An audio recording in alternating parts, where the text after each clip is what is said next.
Hello everybody, welcome back once again to the Divinity walkthrough. Must smell like the... My, you're still alive.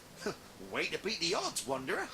Okay, so we are just outside Hunter's Edge. So if it looks kind of weird, that's where we're at right now. Source Hunter, welcome, welcome. I'm watching on with weary eyes how the Immaculates strike again. They've gone from shedding blood among their own to recruiting orcs and cutthroats to do it for them. From what I can tell, the village of Hunter's Edge is this cult's most wretched victim. It was once a quiet sort of village. Families and small-time merchants mostly. Recently, it was targeted by a tribe of orcs waving the Immaculate banner. Their leader, Grutilda, is known far and wide for her cruelty and cunning. She oversaw the murder of countless villagers and used their blood to fuel a great number of bloodstones. Once they were dead, they were reanimated as undead corpses and sent to work in the mines of Lacula. By order of Leandra, the orcs were joined by a tribe of humans from the northern peaks of Tanneroth. A band of male warriors are they, and they devote allegiance to their leader, Jarl. Jarl arrived with his own formidable supply of bloodstones, which means his tribe has been operating under directions from the conduit for some time. Where once they ransacked for base pleasure and material gain, now they do it by the will of the goddess. These are far from the blindly devoted Immaculates of Silverglen, however. The orcs and the humans here alternate between bitter fighting and hostile peace. Personally, I believe they're best exploited through their rivalry. Get them to fight each other, and you can stand on the sidelines and warm yourself upon the flames.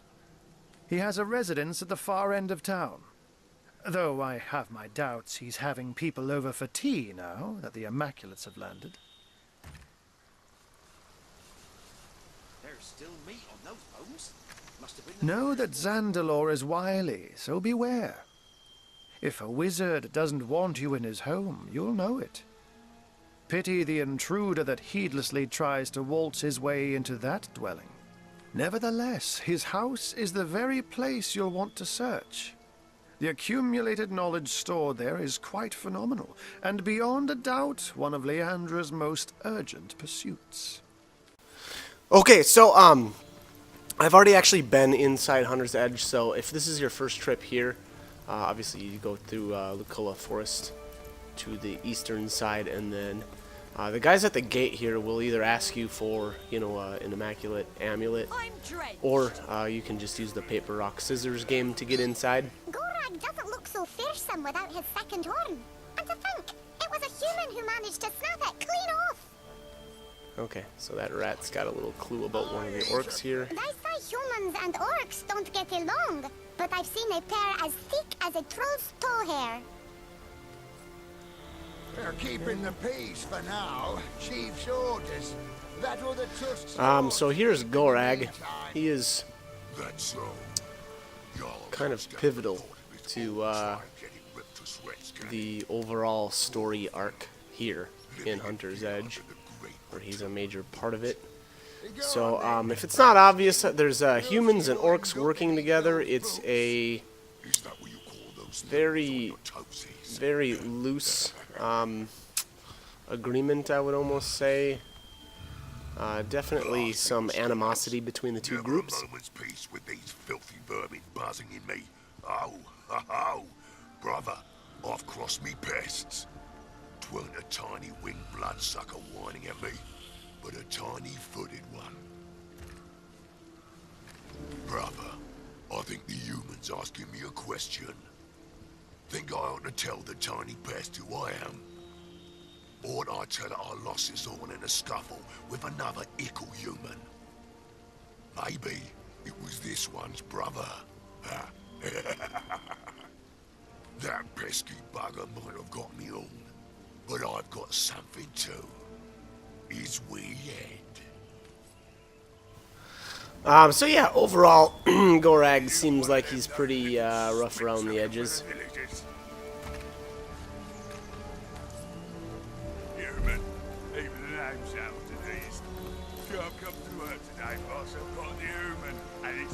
Nice to see a fresh face that ain't green as troll snot.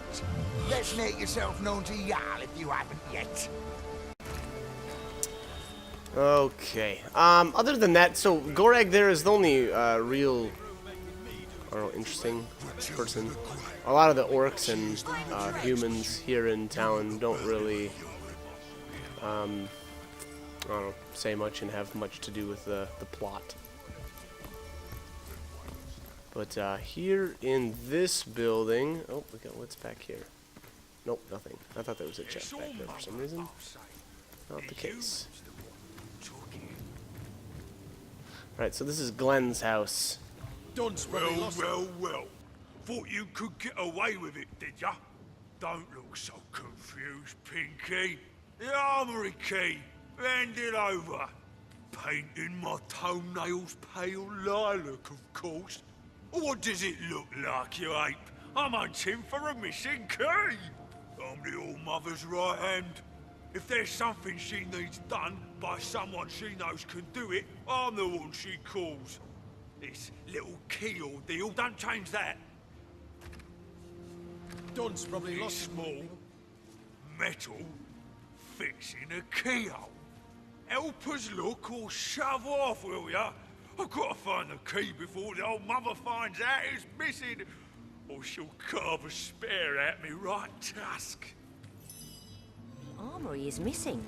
It could prove rather worth our time to find it. Source hunter, scavenger hunter. For better or worse, our resumes are growing. one side. I ain't got time for chatting till I find the damn thing. What does that matter? Quit buzzing in my ear before I squash you like we did the rest of the pests in this blasted place. You'd be too if you'd misplaced something of Gratilda's. I once saw her skin her own foot soldier alive for mispronouncing All-Mother. And he'd only done it after she'd knocked his teeth out for sneezing in her presence. What's worse is, the coward's blaming his troubles on me, only 'cause I happened to be passing by when he noticed his armory key was missing. I'd tell him to piss off and be on my way, but he threatened to tell Gratilda it's me who stole it. Somehow, I doubt I'll get to tell my side of things before my head was shorn clear off. Not a damn thing in all the 12 hills of hell. This idiot orc has no idea where he's lost the damn thing.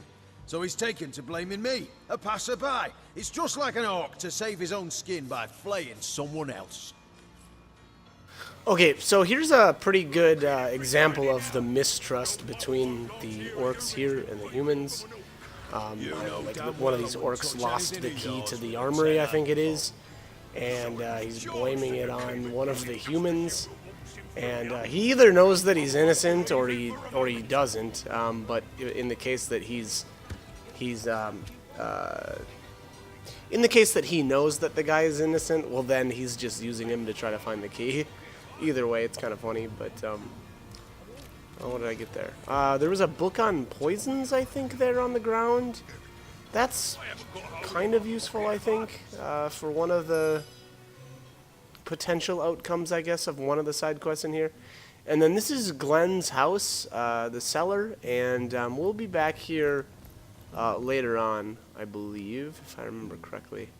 And that's also, there's a bit of a quest here. Oh, and there's The Art of Whiskey, a very important book. But yeah, we'll eventually come back in here. I don't know that you'd necessarily like really need it, but or need to, but oh, poisonous creatures. Oh, okay, that's not useful. But here, The Art of Whiskey is I would say kind of a side quest. Definitely not something that you absolutely need to do, but yeah, it essentially teaches you how to make whiskey. So if I remember right here, it does say there that you need barley. So right outside the town gates, there's a couple of, or at least one barley plant out there, I guess is what you'd call it, right? Maybe it's a bushel of barley. I don't know. Anyways, there's barley out there, and if you get a hold of it, you can. I can't remember now if you have to take it to like the windmill and like grind it first, and then I think you like combine it with a bucket of water. Anyways, it's something that we'll take care of later. But what ends up happening here is we want to, or I don't know how, I guess we even get the idea, but what you do is you make whiskey and then give it to the orcs, and then the orcs are weakened, and then you can actually help the humans like destroy all the orcs. And by using the whiskey, I believe it makes them like weaker. I've never actually tried destroying all of them without it, but something tells me it's not that big of a deal. But anyways, alright, so here's a really interesting couple of I should say, maybe I should just say it's an interesting couple, but it's one of the men from I don't know, whatever, he's a human, and then the orc have like fallen in love with each other, and it's kind of funny when you're up close and you see them talking, you know, they're kind of giving each other a hard time, but then if you walk away, and hopefully I do that here, but they kind of change their tune a bit. And then you can kind of approach them and kind of call them on it. What are you playing at, Toadskin? Watch how you address us, you betters. You did hear how Oneless Gorag got his name after all. Yeah, piss off then. Go and gab amongst yourselves like a pair of chickens, why don't ya? I could ask the same of you, small bones. I don't go stopping up to you in the ballet class demanding to know which pirouette you're doing next, do I?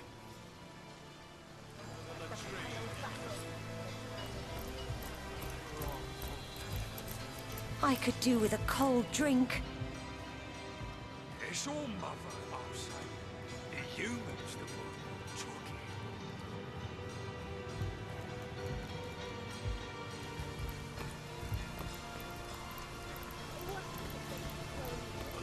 What a deluge. I need to dry off. Is that what you want? Keep what up exactly is. I was only Big ugly brute making me do his dirty work. I bet his skull would make a lovely goblin. I won't stand for me. I won't lose you over a silly joke. Tell me how I can help it. Everywhere you go, this damn bleeding heart of mine follows. Holy. Don't you think I feel the same? You must know how every shred of my soul screams to be near you. But I've learned to keep it quiet, and you've got to do the same. I do know it, Alfred. I do. Trust you. For me to feel this way about anyone but Matilda. And a human besides. A traitor. A freak. It's history's so-called freaks who mark it, Uli. If we can survive this, we can survive anything. And how long do you reckon it will be, Alfred? How long till we're not just surviving, but living? I can't say for certain, but darling, I do promise we'll make it out of here together. If you say so, I believe it. That's the spirit. Yes, we've got to keep our hopes high, but our defenses even higher. We shouldn't meet like this again for some time. But remember, above all, above anything you might hear, I love you, and ever will.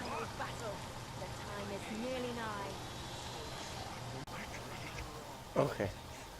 So hopefully I did a good job of eavesdropping on those two.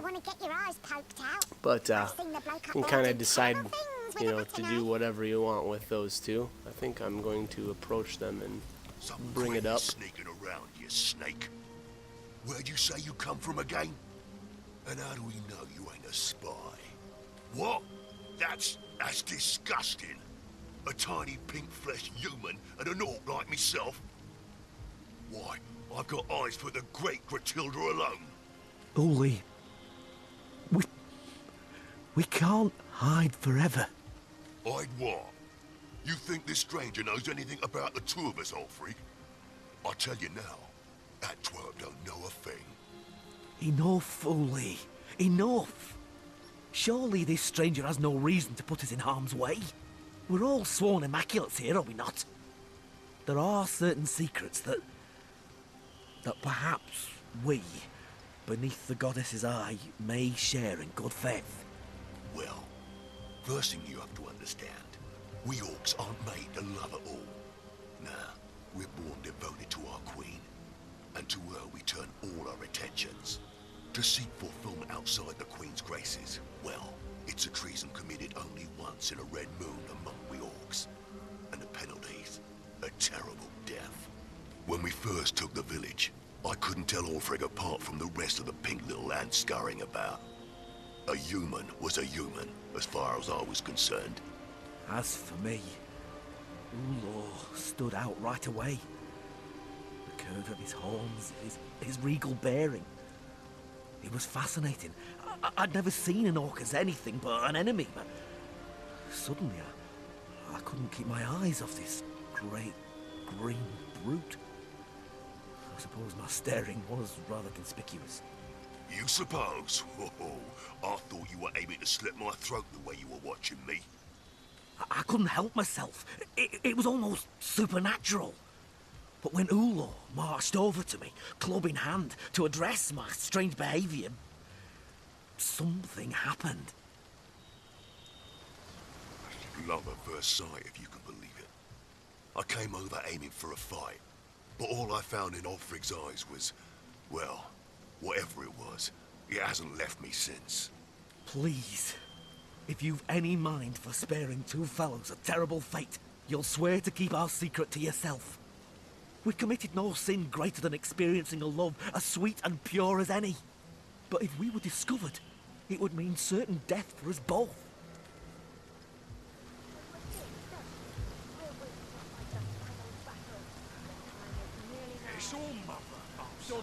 We swear it indeed. We'll not see anyone harmed for daring to love, and so let us speak the oath. Your secret is safe with us. Ah, friend. Your words are a great relief to my beloved and I can't explain how or why we found these feelings, but there's one thing I know for certain. We are no traitors, and our service to the cause remains true. Your discretion is worth its weight in gold. Goddess bless you. Alright, so I'm just going to assume if you don't tell on him, it's the romantic option. That's my guess. Whatever I chose there was in line with the choices that I had been making already. Only silence reaches your ears. The dog hangs its head, then looks north. Filled with fury, it barks noiselessly in the direction of the forest. Alright, so this dog is part of a side quest that we will be working on later. What's a Zandalore anyhow? Or am I... Look here! Look at you! How I admire one whose head is lodged so firmly upon their shoulders, like a spire that rests upon the breadth of its foundations, one and indivisible. Not I, alas. I fare not so.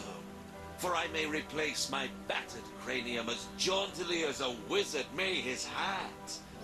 Just consider some of these examples here before me. How I admire this one's kingly brow, that one's exquisite jaw, yonder one's deep-set sockets that held a warrior's eyes. Why make a permanent choice? Why not cater to the occasion as called for? I would, but for the question, where does the soul reside? And so I ask, where are you, O ephemeral soul? If in a tooth you may be pulled, if in an arm you may be broken, where are you, O delicate monstrosity? As have we all. Townsfolk would sit on these benches and talk about their day.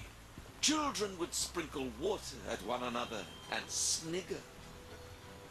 Now their mouths neither talk nor snigger any longer. And all that is sprinkled about is blood.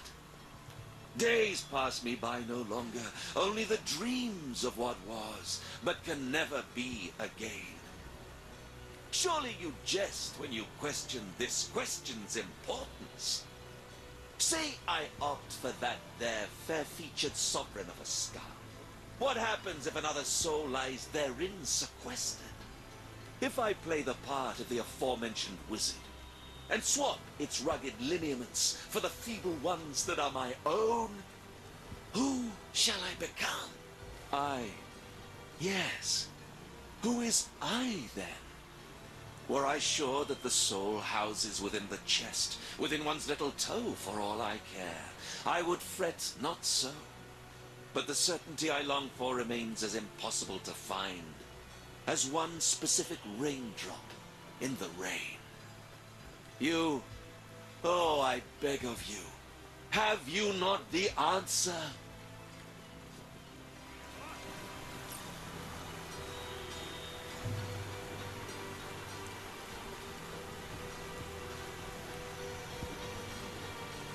You needn't worry. Unlike our heads and our bodies, it is we and our souls that are one and indivisible. I concur. Pick a new skull if you want one. It's not going to change who you are in the least. But of course, why was I so blind? The soul is not of the body, it is of the spirit. A new skull I shall have, but sane person I'll remain. Oh, the agony of choice. I think I'll opt for the one with the kingly brow.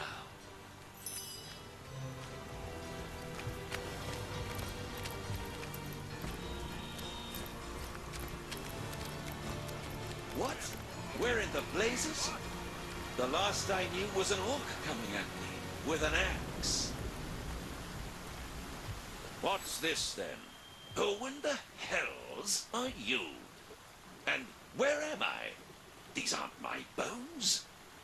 I was made of sterner stuff, make no mistake. Switched skulls? What do you want about, you loon? This is intolerable. I used to be an important man round these parts, you know. I demand respect. The mayor I was and the mayor I am still. Now leave me be, for I've important municipal matters to attend to. Switching skulls did make him swap souls after all. On the bright side, we seem to have answered one of the world's oldest questions. You can speak. You don't look like a tribesman or orc, but I suppose I can't be certain. Then again, I've never heard of a dark soul gifted with the speech of the wild. Jinxica is my name, and until recently I lived a placid sort of life among the people of Hunter's Edge. The baker might leave me a bit of milk left over from this breakfast. The barkeep stroked my back between filling glasses. I had many friends here, but none so dear as a little trio. A married pair and their daughter, employed by the wizard to keep his home. They spent many long hours squashing fleas that plagued me and shared their warm beds with me each night. If you come to this village to help and not to harm, you might be able to save those 3 kind souls from the orcs that have invaded. Ugh, such misery in our sad town. A kind but private man he is. He set up his home here several years ago, but never remained there long enough before jetting off to tend to some matter or other. The Dark Invaders seem very interested in him indeed. They've been skulking around outside the house since they arrived, but not even one of their filthy vermin can penetrate the wizard's protective enchantments. Would that an invasion were all!